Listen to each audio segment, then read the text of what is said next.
Morning my parents drove away. They left a casserole in the fridge and a note on the kitchen counter that said we'll call when we get settled.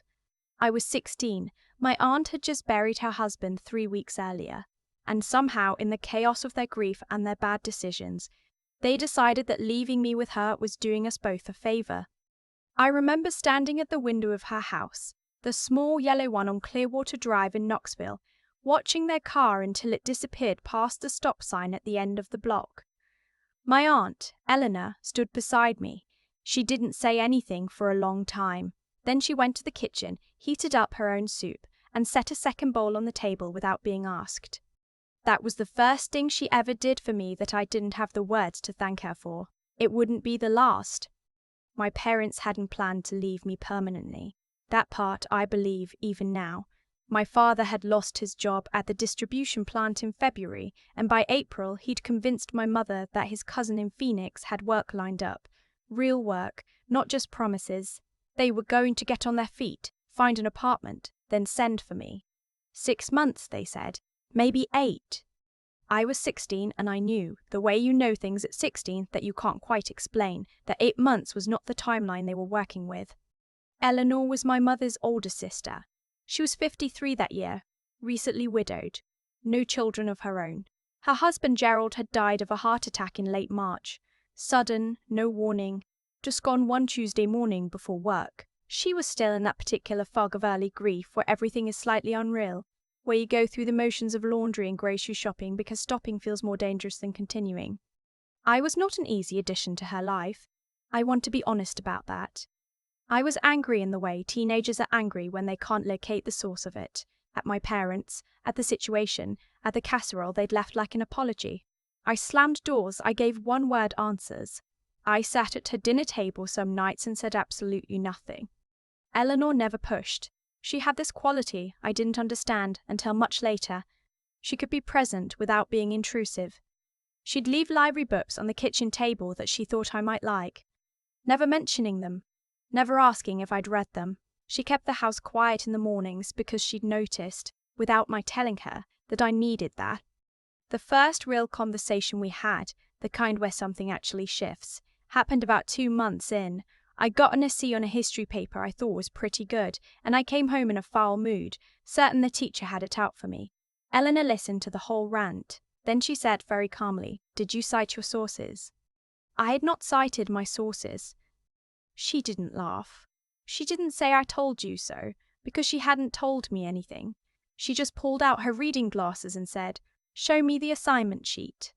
We sat at that kitchen table until 10 o'clock, rewriting the citations in the proper format. She made tea. She explained, without condescension, that a well-built argument is only as strong as the evidence holding it up, and that this was true for history papers and for most things in life. I got a B+ on the revision. I taped it to my bedroom door. The months turned into a year, then another. My parents called sporadically. Birthdays sometimes, holidays less reliably. My father's cousin's work had not materialized the way they'd hoped. They'd moved twice within Phoenix. My mother got a job at a dental office. They were almost stable, they said. They were almost ready to send for me. I stopped asking when. Eleanor never said a word against them. Not once. But she did start doing something quietly practical. She sat me down the summer before my junior year and said she wanted to walk me through her finances. Not because she was morbid about it, but because she thought every person should understand how money worked before the world had a chance to teach them the hard way. She was a bookkeeper, had been for 20 years, mostly for small businesses around Knoxville.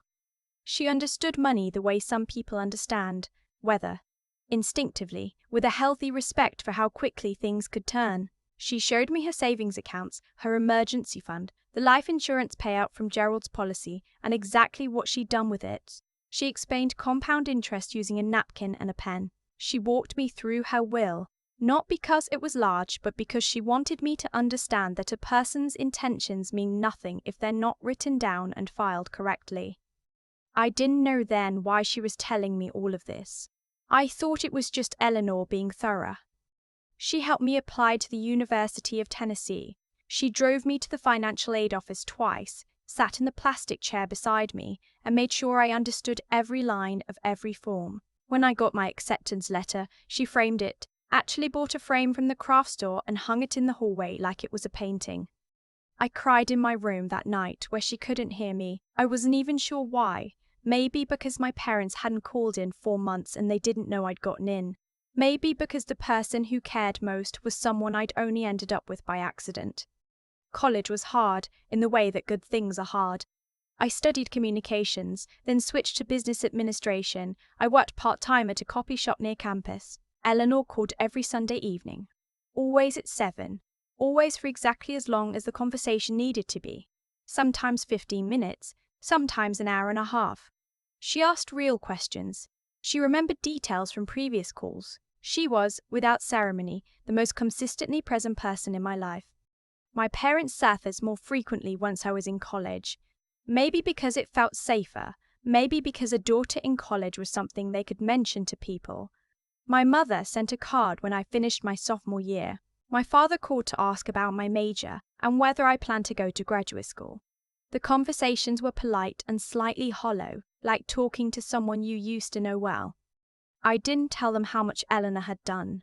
I'm not sure why. Partly it felt like it would embarrass everyone. Partly it felt like mine. Like those years in the yellow house on Clearwater Drive belonged to Eleanor and me and didn't require their acknowledgement to be real. Eleanor retired from bookkeeping when I was 22. By then, I'd graduated, landed a job with a mid-sized marketing firm in Nashville, and was renting a small apartment about 2.5 hours from Knoxville. We saw each other on holidays, and once or twice in between. She seemed well. She'd taken up gardening in a serious way. The backyard looked like something out of a magazine, and she'd joined a book club that she described with the same understated fondness she described most things she actually loved. It was at Christmas, the year I turned 25, that she told me she'd been diagnosed with a progressive heart condition, not immediately life-threatening, the doctors had said, but something that required management and that would over time require more. She told me over pie, pecan pie, which she made from scratch every Christmas. She was matter-of-fact about it in the way she was matter-of-fact about most things, but her hands were folded very carefully in her lap, and I understood that this was not a casual conversation. I moved back to Knoxville 8 months later. I want to be clear, she didn't ask me to, she wouldn't have. I found a position with a smaller firm that let me work partly remote, signed a lease on an apartment 15 minutes from her house, and told her I was making the move for my own reasons. She looked at me for a long moment and then said, "Okay," and poured me a glass of iced tea. The next 3 years were some of the quietest and most important of my life. I drove her to cardiology appointments. I helped her update her estate documents with her attorney, a careful woman named Joan who practiced downtown and who treated Eleanor's wishes with the same seriousness Eleanor herself brought to everything. I learned what her medications were and what each one did. I learned to recognize when she was tired versus when she was in actual discomfort, because she would never volunteer that information unprompted. She taught me things during those years that I hadn't known I was learning.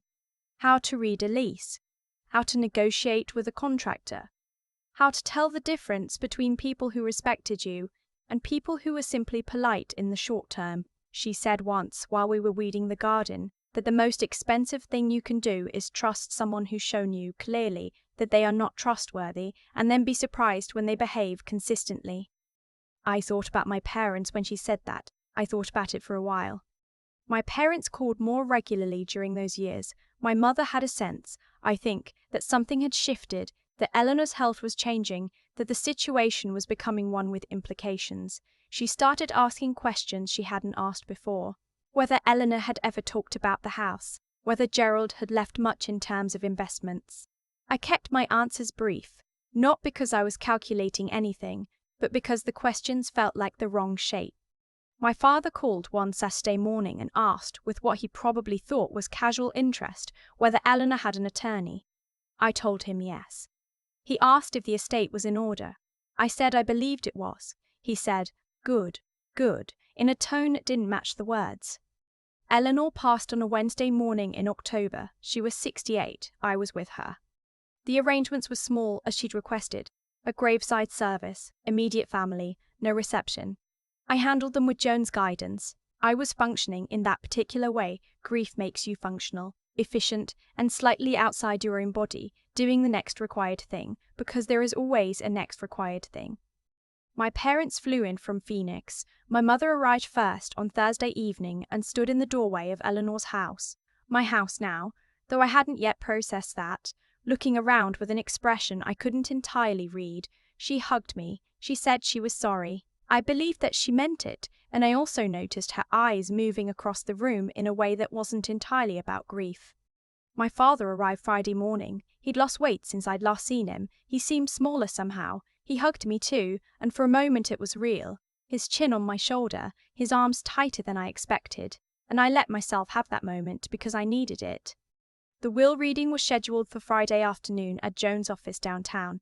Eleanor had asked for it to happen promptly, within days, because she believed that ambiguity was a kindness to no one. Joan's office was on the fourth floor of a building near Market Square. Clean, minimal, a round table and enough chairs. She greeted us at the reception desk and walked us back without ceremony. I had known, in general terms, what Eleanor's will said. We had discussed it. I had been present for 2 of the updates. But knowing something and having it read aloud in a room with your parents are 2 different experiences.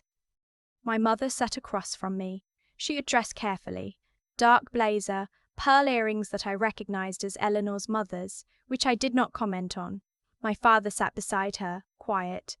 Joan read through the preliminary documents, the executor designation, which was me, the confirmation of identity, the standard language. Then she reached the distribution section. Eleanor had left the house and its contents to me outright. She had left her investment accounts, which had grown more than I'd known to me. She had established a small charitable fund in Gerald's name, administered through the local hospital foundation. There was a note for me, handwritten, sealed, which Joan slid across the table without reading. There was nothing for my parents. Not nothing as an oversight, nothing as a conclusion. Joan had a separate letter, which she read aloud, in which Eleanor stated clearly and specifically that she was aware her sister and brother-in-law were living and that her decision not to include them was intentional and considered. She noted the years of distance. She noted, without bitterness, that she had served as the primary guardian and support for their daughter during a period when they had not. She wished them well. She did not explain further, because she had decided no further explanation was owed. The room was quiet for a moment that lasted longer than it should have. My mother said, "That can't be right." Joan looked at her. The document is valid and has been on file for 4 years. It has been reviewed and updated twice since then. There are no grounds for contest.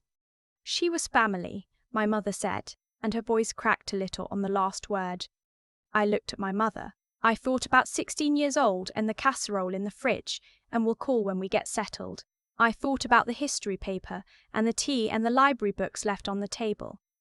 I thought about every Sunday at 7 o'clock. She was mine, I said. It came out more quietly than I intended. She was the one who was here. My father didn't say anything. He was looking at the table. My mother started to speak again, and then she stopped. Whatever she saw on my face, she stopped. Joan gave us a few minutes, as she planned to, and stepped out. The 3 of us sat in that room together, my parents and me, and I let the silence do the work, because there was nothing left to explain. My father spoke first eventually. He said, "I know we weren't there the way we should have been." "I knew you know that," I said. "We thought," he stopped, started again. "We thought it was temporary."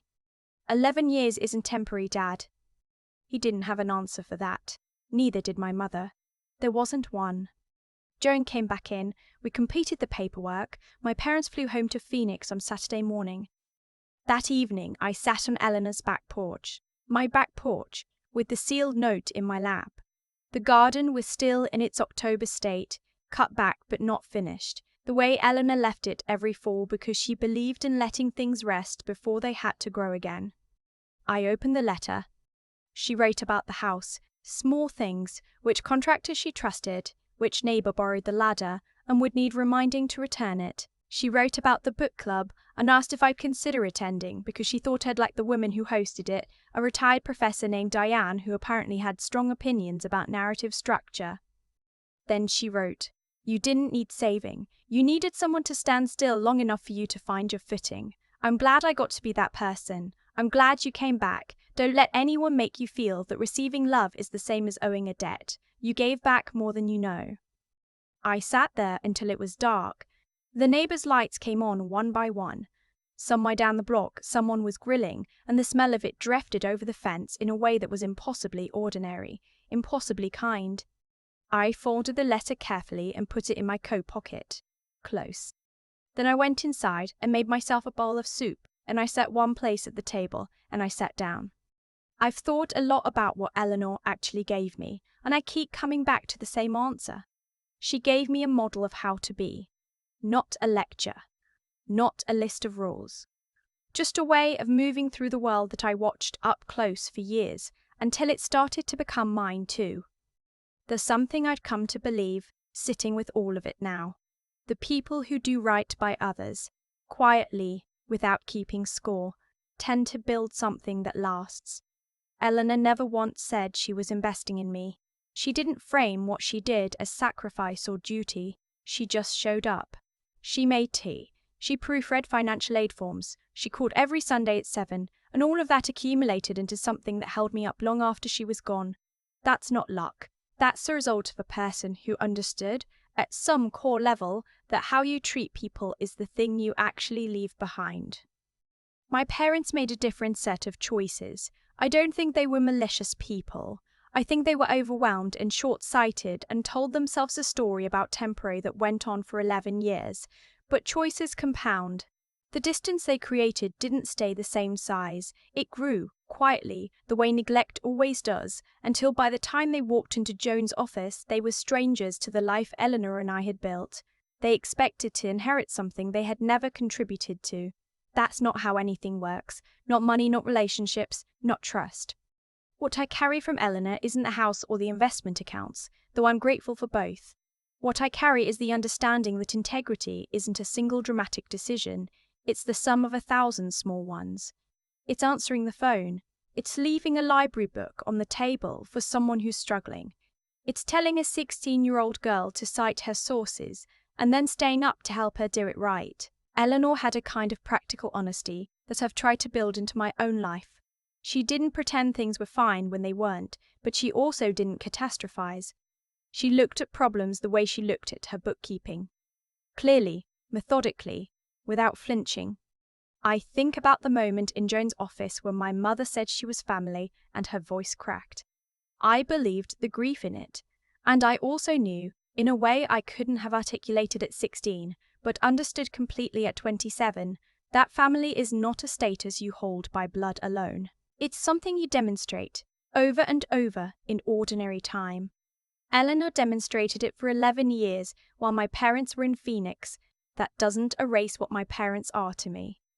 But it does explain everything about what was in that will. The hardest part of growing up, I think, is learning that you don't get to collect on relationships you didn't maintain. You don't get credit for intentions you never acted on. What you get is what you built.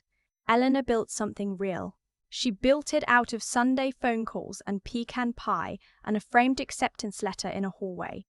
She built it out of showing me that a person's word and a person's follow-through should be the same thing. I still have her letter in my coat pocket. Not the same coat. I've transferred it through 3 winters now. Some things you just keep close.